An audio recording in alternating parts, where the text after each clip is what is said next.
दोस्तों नमस्कार, मैं K C. Bairwa R C. Khetan polytechnic college Jaipur से।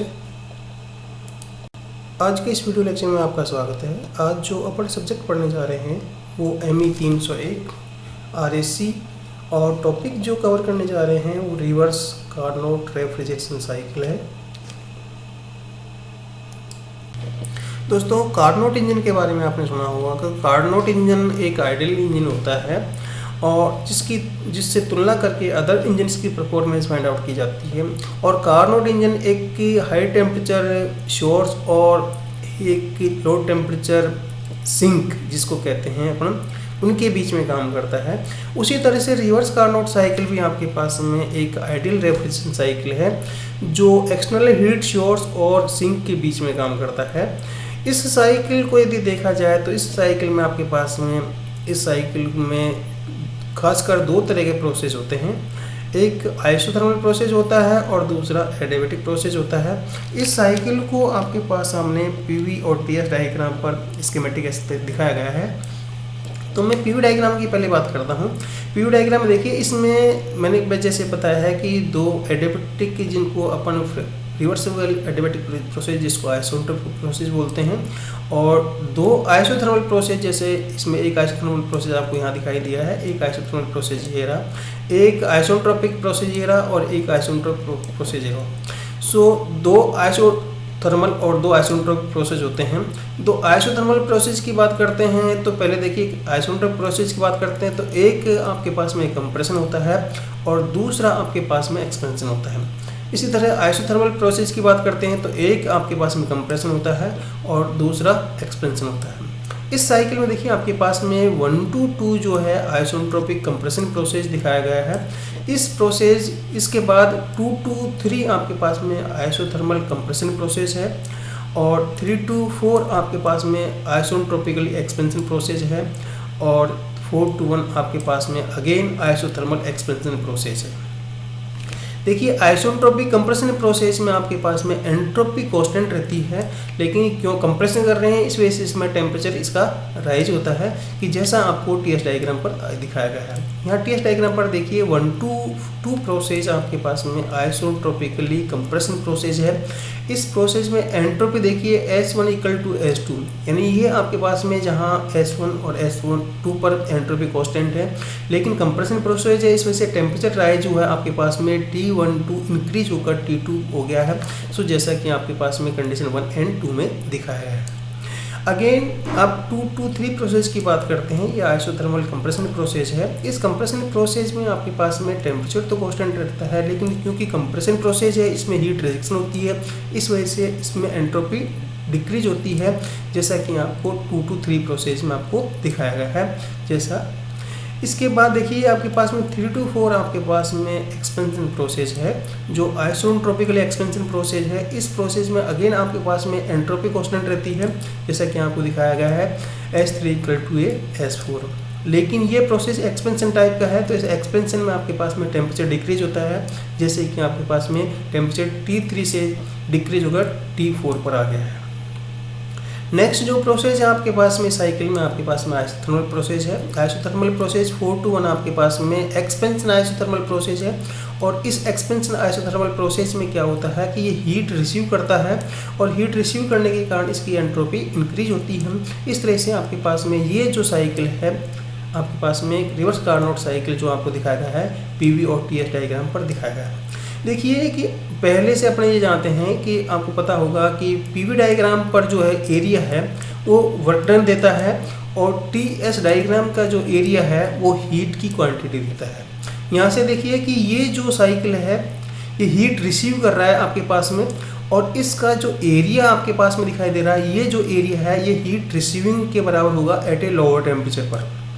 यानी आपके पास में मैं हीट रिसीव फाइंड आउट करना चाहता हूँ, तो उस कंडीशन में आपके पास में ये जो रेक्टेंगल दिखाई दे रहा है आपके पास में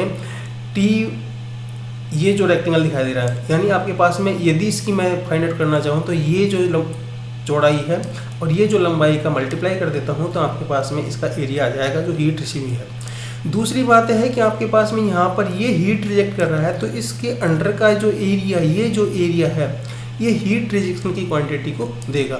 यहाँ से देखिए कि आपके पास में हीट रिजेक्शन की क्वांटिटी क्या होगी, ये जो हीट रिजेक्शन की क्वांटिटी होगी यानी T1 इंटू ए S2 माइनस S3 या T4 इंटू ए S2 माइनस S3 या S4 या आपके पास में S1 माइनस S4। इस तरह से आपके पास में ये जो एरिया देगा वो आपके पास में हीट रिसीविंग देगा और ये जो एरिया देगा वो हीट रिजेक्शन देगा। चलिए देखते हैं आगे।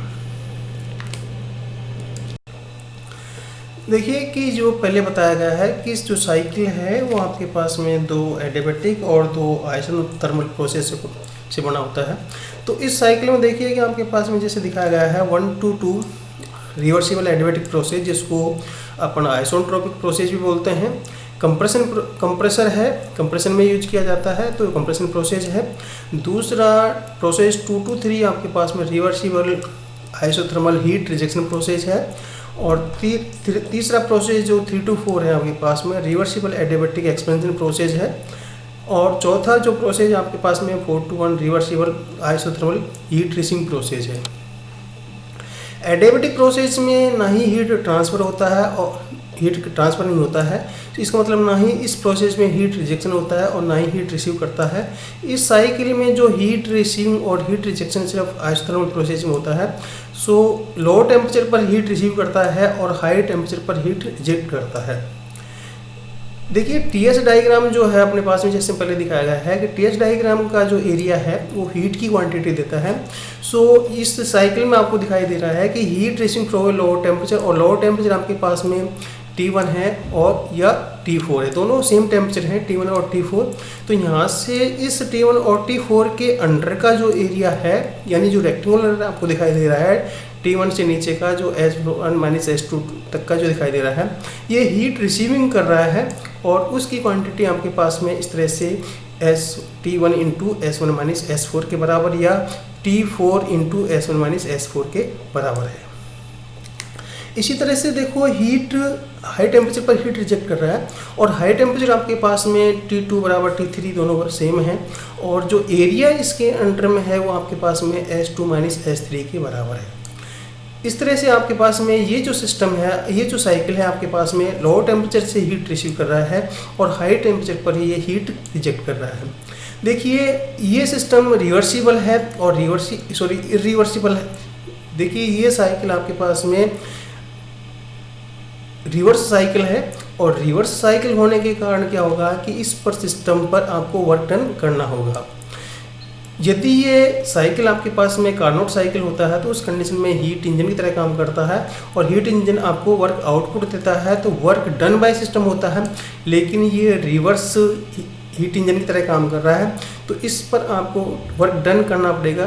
तो work done on a system equal to a आपके पास में heat rejected minus high temperature, heat rejected at high temperature minus heat receive at a low temperature के बराबर होगी। So work done on a system equal to a Q2 माइनस Q1 के बराबर है और इसको यहाँ से देखें वैल्यूज पुटअप कर देते हैं तो आपके पास में ये आएगा। लेकिन heat receiving at a lower temperature equal to a refrigerant effect के बराबर है, तो रेफ्रिजरेंट इफेक्ट कितना हो गया आपके पास में, ये रेफ्रिजरेंट इफेक्ट की क्वांटिटी को शो करता है। So then COP from definition of the COP क्या होता है कि COP की डेफिनेशन से अपन देखते हैं कि it is the ratio of A refrigerant effect divided by work done के बराबर होता है। तो यहाँ पर अपने पास में वर्क डन की वैल्यूज़ और रेफ्रिजरेंट इफेक्ट की वैल्यूज़ को पुटअप करते हैं। तो पुटअप करने के बाद में यहाँ से देखिए कि जो कांस्टेंट एंट्रोपी है वहाँ पर entropy S2 equal to S1 के बराबर है और S3 इक्वल टू S4 के बराबर है। तो यहाँ से ये इक्वेशन अपने पास में जैसे देखिए S2 इक्वल टू S1 के बराबर है तो ये S1 हो जाएगा और ये S3 इक्वल टू S4 के बराबर है तो ये S4 हो जाएगा। सो S1 माइनस S4 सब में कॉमन आ जाएगा, कॉमन आने के बाद में कैंसिल हो जाएगा और यहाँ से देखिए कि आपके पास में फाइनल इक्वेशन आएगी T1 upon T2 minus T1 के बराबर। ये इक्वेशन आपके पास में COP जो है reverse Carnot cycle as a refrigerator की तरह काम करता है उसका COP देता है। यहाँ से इस COP की इक्वेशन से अपन देखते हैं कि जो टोटल COP है आपके पास में रेफ्रिजरेटर इस रिवर्स कार्नोट साइकिल का वो ओनली टेम्परेचर लिमिट्स पर डिपेंड करता है। Temperature limit in the sense है कि हाई टेम्परेचर और लो टेम्परेचर लिमिट पर डिपेंड करता है। ये किसी भी फ्लूइड की प्रॉपर्टीज पर डिपेंड नहीं करता। इसका मतलब यहाँ पर आपने कोई भी फ्लूइड काम मिले, चाहे आप एयर काम मिले, चाहे आप स्टीम काम मिले, ये रेफ्रिजरेंट इफेक्ट उस पर कोई फर्क नहीं पड़ता। इस वजह से इस रेफ्रिजरेंट इफेक्ट को, दूसरी बात यह है कि ये मैक्सिमम COP देता है, इस वजह से इसको एज ए आइडियल साइकिल की तरह का अपन काम में लेते हैं। सो देखिए इस साइकिल में आपके पास में फ्लूइड की प्रॉपर्टी से रिलेटेड कोई पैरामीटर कनेक्ट नहीं दिखाई दे रहा, इस वजह से ये इस फ्लूइड की प्रॉपर्टीज पर डिपेंड नहीं करता है। देखिए जो पहले बताया गया है कि कार्नोट साइकिल एक आइडियल साइकिल है और इस आइडियल साइकिल होने के कारण इसकी तुलना अदर साइकिल से करके उनकी रिलेटिव परफॉर्मेंस फाइंड आउट की जाती है। सो पहले अपन देख चुके हैं कि इसका कारण क्या है कि ये आइडियल साइकिल जो होता है वो सिर्फ टेम्परेचर लिमिट पर डिपेंड करता है, फ्लूइड्स की प्रॉपर्टी पर डिपेंड नहीं करता है। लेकिन इसके कुछ लिमिटेशंस हैं। देखिए तो पहले अपन देख चुके हैं कि ये जो कार्नोट साइकिल है इसमें 2 एडियाबैटिक प्रोसेस और 2 आइसोथर्मल प्रोसेस होते हैं, और वो भी कब कि एक आइसोथर्मल और एक एडियाबैटिक, एक आइसोथर्मल और एक एडियाबैटिक, यानी आपके पास में अल्टरनेटिव आइसोथर्मल और एडियाबैटिक प्रोसेस।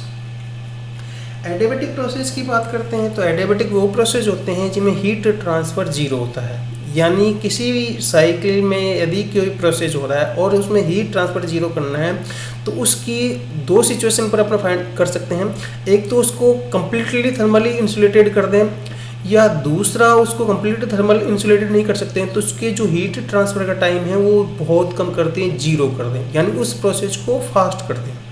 इनका कहने का मतलब, इसका मतलब ये है कि जो एडियाबैटिक प्रोसेस है वो फास्ट प्रोसेस है, उसको फास्ट करना पड़ेगा तभी अपन उसको अचीव कर सकते हैं। दूसरा उसके बाद आइसोथर्मल प्रोसेस है। आइसोथर्मल प्रोसेस हीट रिसीविंग और हीट रिजेक्ट है। देखो कांस्टेंट टेम्परेचर पर हीट रिसीव करना और हीट रिजेक्ट करना बहुत टेढ़ा काम है, पॉसिबल ही नहीं है। इसका मतलब उसके लिए बहुत लॉन्ग टाइम चाहिए, तभी आपके पास में कांस्टेंट टेम्परेचर पर हीट रिसीव और हीट रिजेक्ट हो सकती है। सो ऐसी सिचुएशन में एक आपके पास में आइसोथर्मल और एक एडियाबैटिक प्रोसेस, एक फास्ट जिसमें आपके पास में टाइम अलाउ नहीं करना है, और एक ऐसा प्रोसेस जिसमें आपको बहुत ज़्यादा टाइम अलाउ करना है, जो पॉसिबल नहीं है। यानी कि एक ही साइकिल में आपके पास में 2 बार फास्ट और एक मतलब alternative fast slow and fast slow जो प्रोसेस हैं वो आपको करने हैं, जो कि बहुत डिफिकल्ट टास्क होता है जिसको अपन जनरली अचीव नहीं कर सकते।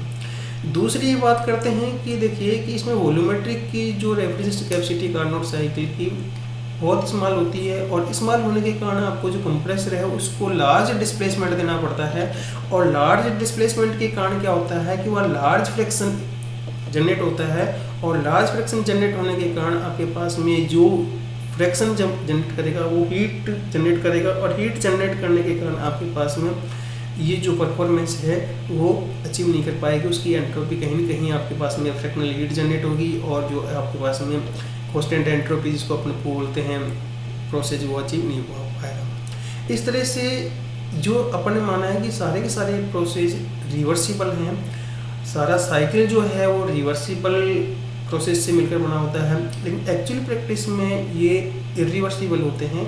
इसके कारण ये इन तीनों कंडीशन के कारण ये जो साइकिल है एक्चुअल प्रैक्टिस में साइकिल को अपना अचीव नहीं कर सकते। ये एक थ्योरेटिकल साइकिल है जो कैलकुलेशन के लिए है या थ्योरेटिकल कैलकुलेशन के लिए काम में लिया जाता है। इसी के साथ धन्यवाद। इसी के साथ दोस्तों धन्यवाद।